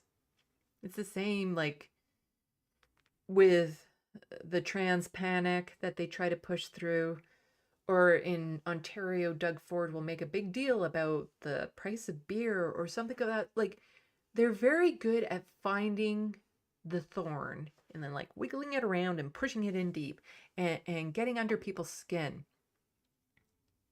The carbon tax, whatever, I don't know much about the details of it. It's not the end all be all. There's so much more in this country that could be done to make the lives of Canadians easier.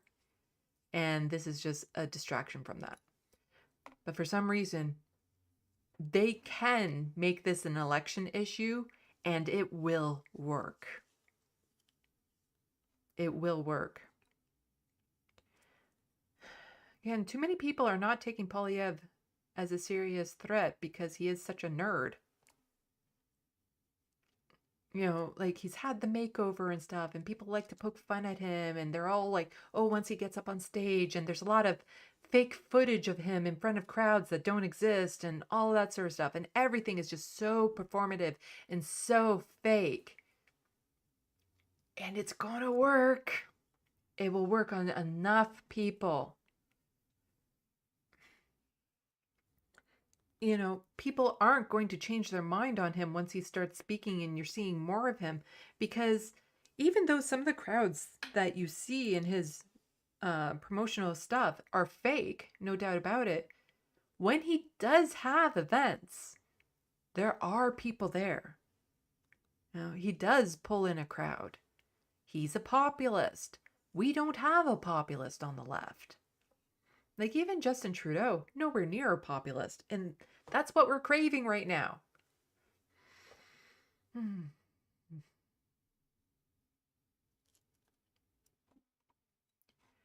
So just important to know that this is going to come up. I suppose there's a chance, you know, with people like Anthony Housefather, who are so upset with the Liberals, you know, showing some sort of compassion in the slightest to Palestinians, that he's very upset with them, and he might actually vote with the Conservatives and cross the floor because of their vote of non-binding resolution. But that's still not enough. Like, it would take a lot for there to be a snap election right now. It's not out of the realms of possibility, but it's very, very unlikely. Anyway, let's check the Sandbox, and then let's all head over to the Letterhacks channel to see him and Dan from the web. And possibly me. I'm going to try to call in and see if they actually take my call, if they, you know, if they're not too good for me. if they can squeeze me into their agenda.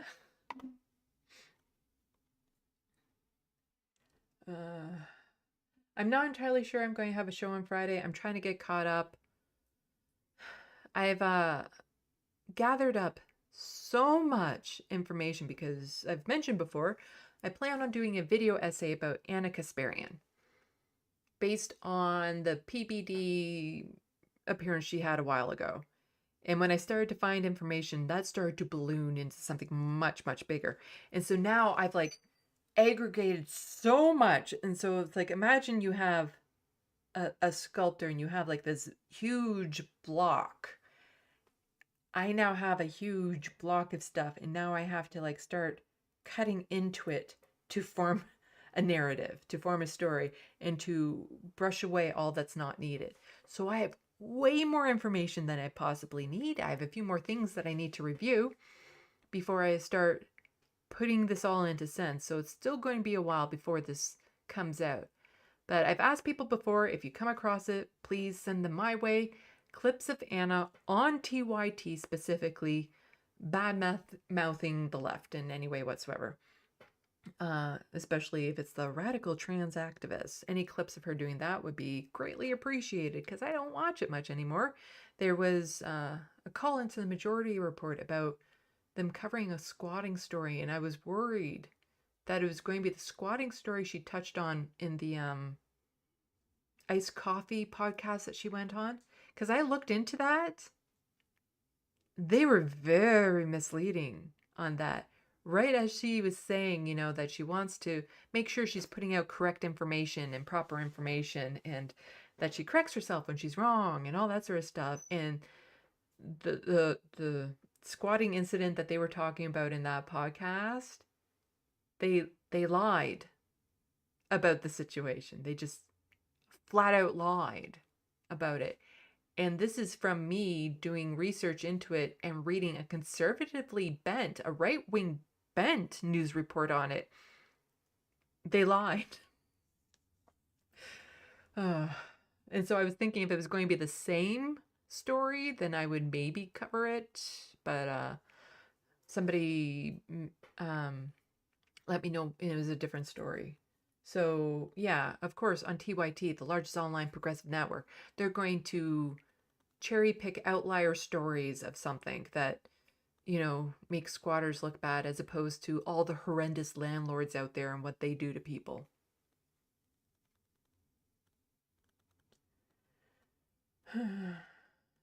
Let's see.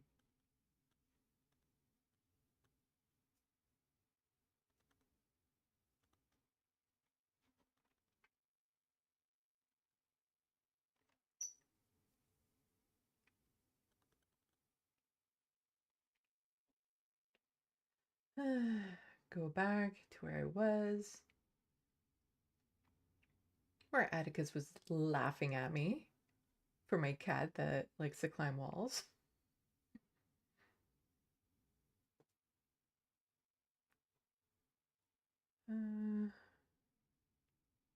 Okay, read that, read that, read that. There's Atticus laughing at me. Okay, know where I'm at. Grant Johnson, police officers are another thing conservatives are incapable of doing, and if you see a psychologist ask what their politics is, it makes a difference. Yes, I've had to do shrink shopping, as I called it, because there's a lot of, and that's the problem again, that we don't have universal health care in this country. We don't have mental health covered. And so if you need to find a therapist, a psychologist that you're compatible with, sometimes you can't. And you can be on a waiting list for a year just to see one, and then find out that, they don't believe in polyamory and think that that's your problem and why you're sick. So, because I'm polyamorous, non-binary, and I have other lifestyle choices that they might not approve of. And they might try to pin that as to my issues. Like, I was lucky at one time I was able to find a therapist with a sliding scale, and she was quite good. And she didn't necessarily understand things like polyamory and stuff, but she would always go from it the guise of like, is this working for you? Are you being harmed by this? Like, pros and cons, and treat it like it was just any other relationship. And she would also ask me questions about like, they, them, what do they mean? Like in good faith too. And part of it is she wanted to know so she could be a better therapist.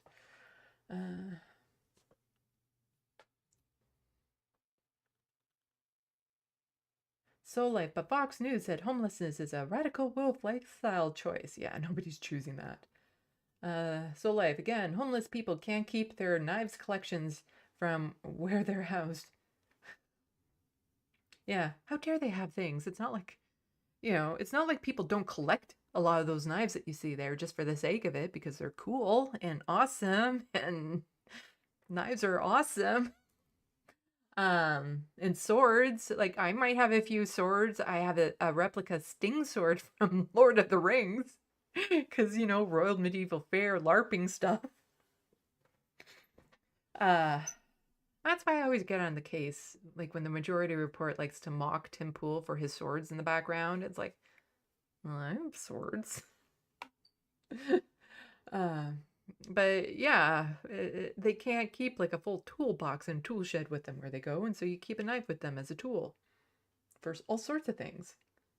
But then if they want to go into a shelter or some sort of thing of that sort, they're not allowed to take those with that. They're survival tools. They can't take them with them. Vanessa, and the question is, if it's not a nearby trail, what is the reasoning to eliminate housing encampments, safety, stragglers? Are you going after bears next? Moose? Yeah. Soul Life, trees don't grow on trees. And a shovel? What? A tool? Yeah. Grand Theft Autobot, it was a fire in a pit, right? So, no wildlife.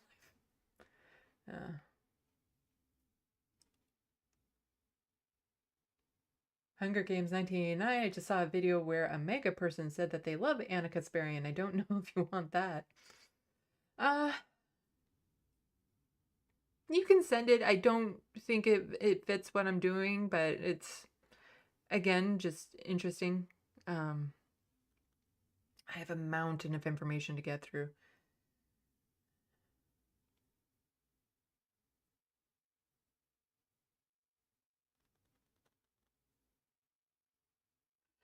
Okay. So, yeah, like I said, I'm not entirely sure. I'll be doing a show on Friday. Gotta get caught up on some stuff because I still haven't even clipped all of last shows to get up. But we'll see. We'll see where I'm at. But if not Friday, definitely on Sunday. And with that, all the regular stuff. Any help towards Frodo's vet bills are greatly appreciated. He has good days and bad days. The last few days he hasn't eaten much, but he has still eaten, so he goes through those and then he'll eat a little bit more. So as long as he still maintains his weight, that's all that matters. But it is an ongoing battle right now, so any help with that would be greatly appreciated. I have a PayPal link in the description box below if you're American. If you're Canadian, you can send an e-transfer to SandeeLovas@gmail.com. Those are always the preferred method because there's no deductions. You know, PayPal isn't taking a chunk of it that way. All of these stuff. I actually want to get started on another piece of art that I have in my brain. I also need to try to figure out how I'm going to do painting because I can't do it out in the living room with the babies because they'll get all into it for sure. So I need to do that, but there's some paintings I really want to do. So, with that, okay, we're right on time for the letter hack. So, let's all head over there. Salut, à la prochaine. Thank you for watching and stay tuned. I'm Sandy, thanking everyone for coming out and all you wonderful mods. You're so appreciated. And thank you to everyone who's already become a patron. Super appreciate you. You guys rock. I'm Sandy, wishing you tomorrow is better than you today.